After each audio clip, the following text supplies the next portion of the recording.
This has never been a case of trying to get free. I didn't ever want freedom. L'ombre d'un homme, au-delà de l'incompréhensible, Jeffrey Dahmer, surnommé le cannibale de Milwaukee, est l'un des criminels les plus terrifiants de l'histoire moderne. Un tueur en série dont l'histoire déchire l'âme et fait frissonner de terreur. Mais derrière chaque meurtre se cache une question. Comment un être humain peut-il franchir la ligne ? Derrière les murs d'une maison ordinaire, un monstre se cachait. Jeffrey Dahmer semblait être un homme comme les autres. Un jeune homme solitaire, calme, sans histoire. Mais tout ceci n'était qu'un masque soigneusement confectionné. Ses voisins le décrivaient comme introverti, un homme timide qui ne se faisait jamais remarquer.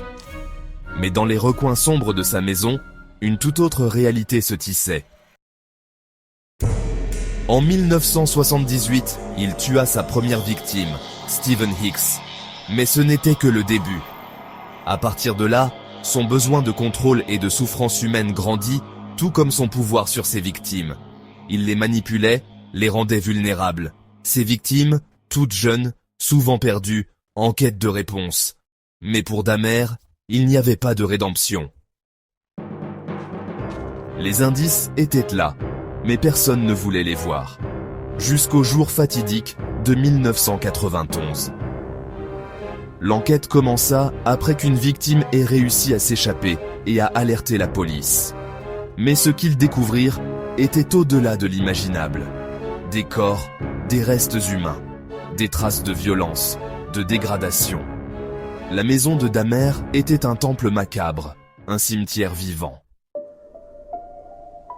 Lors de son procès, Dahmer avoua ses crimes, sans remords, sans hésitation. Il expliqua comment il avait agi, mais ses mots étaient dénués d'émotion. Un tueur qui ne cherchait ni pardon, ni rédemption. Il n'y avait ni colère, ni regret. Seulement un vide. Un esprit englouti par la noirceur de ses actes. L'histoire de Jeffrey Dahmer est une tragédie infinie. Une tragédie pour les victimes, pour leurs familles et pour une société aveugle aux ténèbres qui peuvent résider en chacun de nous. Si vous voulez en savoir plus sur l'obscurité humaine, abonnez-vous. Découvrez d'autres histoires qui défient la compréhension.